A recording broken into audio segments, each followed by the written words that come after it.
En musculation, je crois en une seule chose, la souffrance à 300%.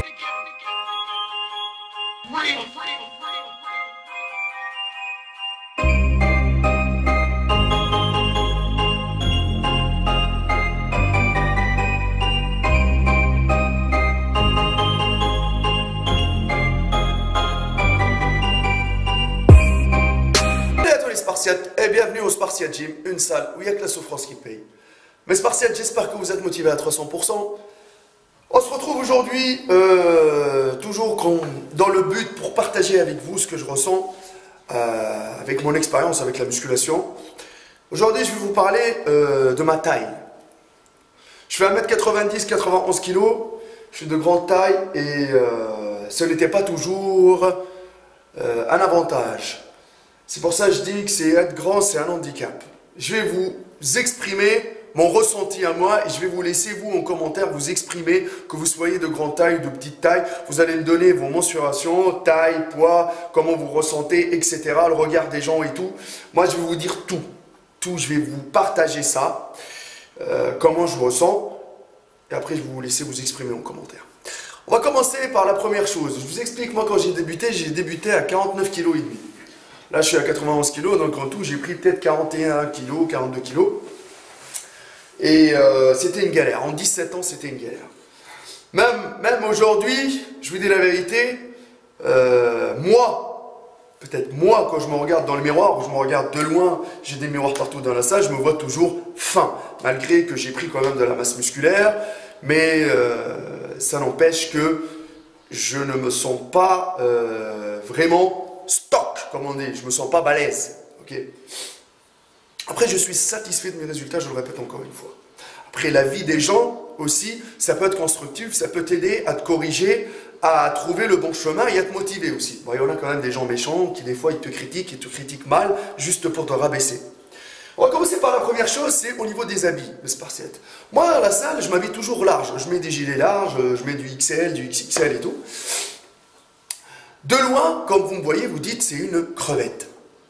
Long, fin, pas large. Vous dites celui-là, peut-être il n'a jamais fait de muscu dans sa vie, hein, ou peut-être il fait un peu de muscu vite fait.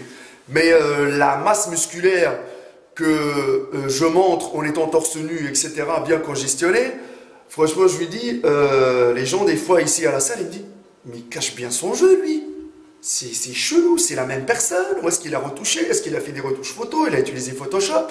Non, non, c'est la même personne, sauf que de loin, vous me voyez comme ça, comme un épingle à cheveux, mais quand j'arrive devant vous, bah, la masse, vous la voyez. Après, autre chose, si vous me voyez habillé avec un gilet, par exemple, ou un sweat, c'est clair que le volume, on ne va pas le voir. Vous allez voir un mec normal, ok, devant vous. Vous n'allez pas dire, ah oui, il est stock, il y a de la masse musculaire, il y a des gros bras, quand même, il y a des beaux pecs. Non, ça, vous n'allez pas le dire du tout, c'est caché. Ça, c'est un inconvénient parce qu'on ne peut pas le savoir quand on est grand de taille. Maintenant, si par exemple je mets un maillot moulant, bien, voilà, qui colle bien mes muscles et tout, on voit quand même, on commence à voir un peu plus le volume. Et là, on se demande, on se dit, ouais, quand même, voilà, il y a quand même du volume, la personne a fait de la muscu et tout. Et si je me mets en débardeur, ah bah là, quand de loin, ça va, mais quand je me rapproche vraiment, vous voyez vraiment le volume, les muscles bien galbés et tout. Et là, vous allez dire, oh, ça change quand même. Il est grand de taille, mais il y a quand même un bon volume. Mais sauf que ce volume-là, il a été caché. Ça veut dire que quand on est habillé, on paraît vraiment fin et maigre. Mais quand on enlève, bah, c'est clair que on montre le volume qu'il y a. Par rapport à une personne, par exemple, qui fait... Prenons une personne qui fait 1m60 pour 91 kg comme moi et qui est vraiment costaud, qui a de la masse musculaire. C'est pas 1m60 pour 91 kg de gras. Donc cette personne-là, même si elle est habillée, même si elle est en suite, ah ben on va voir quand même, il y a de la masse musculaire. Là, la personne, elle doit être quand même stock. Ok, c'est-à-dire qu'à côté de moi, vous allez le voir lui parce qu'il est stock, mais moi, je vais paraître toujours fin, grande de taille, mais fin. Passons maintenant à la deuxième chose. Il y a des exos que moi, je le répète encore une fois, et ça ne concerne que moi, je ne suis pas à l'aise. Par exemple, le développé couché, je ne suis pas à l'aise du tout. C'est pour ça d'où je ne soulève pas hyper lourd après 17 ans d'entraînement. Je suis qu'à 125 kg en max, à 1 à 2 reps. Ok, le développé militaire. le développé militaire, je vous dis la vérité, je suis une merguez. Donc si je fais 8 à 10 reps à 30-34 kilos, je suis chaud patate. Ok? Donc après 17 ans, bah oui, il y a des exercices, je ne me sens pas à l'aise, vu que voilà, j'ai les bras longs, les exercices ils doivent être hyper longs pour aller chercher, l'amplitude doit être longue, c'est pas un mouvement court pour moi, c'est clair que je ne suis pas fort à ce niveau-là. Pareil pour les soulevés de terre. Par contre, il y a d'autres exercices où je me sens vraiment à l'aise, comme par exemple le squat, il y a d'autres choses, le squat, le développé incliné, après les exercices d'isolation, les fentes, il y a des choses par exemple où je me sens plus à l'aise, il y a d'autres exercices où je ne me sens pas à l'aise, vu ma taille. Moi je crois que c'est ça, c'est la taille qui rentre en question. Après je ne sais pas vous ce que vous en pensez, vous allez vous exprimer en commentaire. Il y a des gens par exemple, je répète encore une fois, si je me compare à une petite taille, son mouvement il va être plus court. Quand il va faire ses soulevés de terre, et là il est plus à l'aise, il a moins d'amplitude, il va peut-être soulever plus lourd. Ok, le raisonnement peut-être il paraît logique, ou aussi au développé couché, mouvement plus court, il est plus à l'aise, et il a plus de chances de soulever plus lourd. Voilà, maintenant on passe à autre chose, les jambes. Je vous dis une chose, après 17 ans d'entraînement, cette année-là, je suis content parce que j'ai pris quand même un peu au niveau des cuisses par rapport à 2017. Franchement, j'ai des longues jambes et c'est compliqué de les remplir.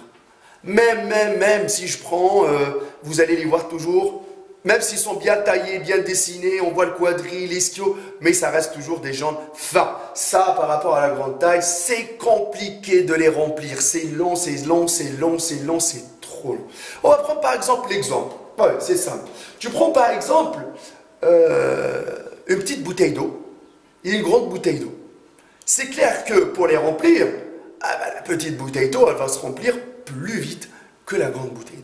C'est comme ça, moi mon raisonnement il est comme ça, par rapport à mes jambes, ah ouais, mais je me rapproche à côté de toi, oui, tu vas voir quand même un bon volume, mais de loin, tu vas dire c'est quoi ces jambes de coq de merde. C'est pour ça que je dis, moi c'est un handicap énorme. Ok, bon après il faut être, bon on les fait comme ça, je vais pas dire à mes parents pourquoi vous m'avez fait comme ça, j'aurais bien aimé que je me coupe un morceau et je me tasse en... Non, il faut s'accepter comme on est, il faut s'assumer, il faut affronter la réalité en face. Ok, c'est pour ça que je dis, il faut que les vendeurs de rêve nous affrontent la réalité en face. Maintenant, concernant la prise de masse, quand par exemple moi, si je me mets en prise de masse, je vais prendre par exemple 5 à 10 kilos. Vous me voyez?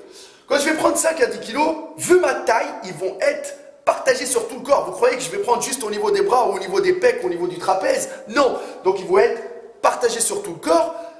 Si je me compare à une personne qui va suivre le même régime alimentaire, le même type d'entraînement et qui a la même expérience et la même ancienneté que moi, ça veut dire qu'on est pareil, quasi pareil, sauf qu'il y a juste la taille qui change. Ça veut dire mètre cal grand, mètre cal petit. Mètre cal grand, il fait 1m90, mètre cal petit, il fait 1m60.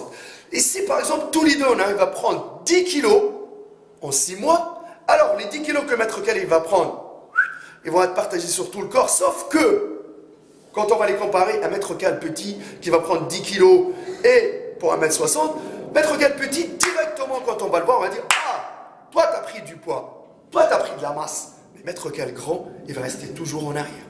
Il va passer toujours en deuxième plan et mètre cal grand, peut-être tu as pris, ça veut dire, quand tu lui dis « Ouais, j'ai pris 10 kilos, limite. » Ouais, je crois pas trop, voilà.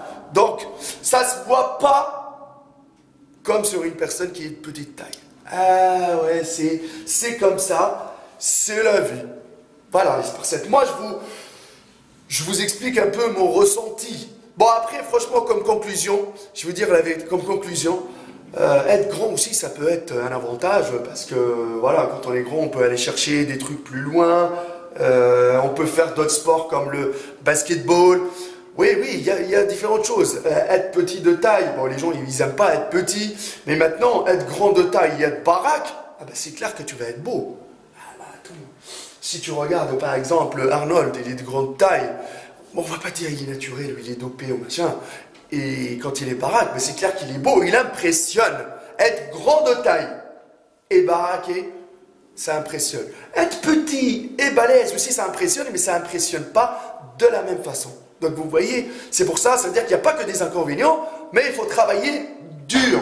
Il faut travailler très dur pour pouvoir contourner cet aspect-là qu'on a toujours, d'être toujours fin.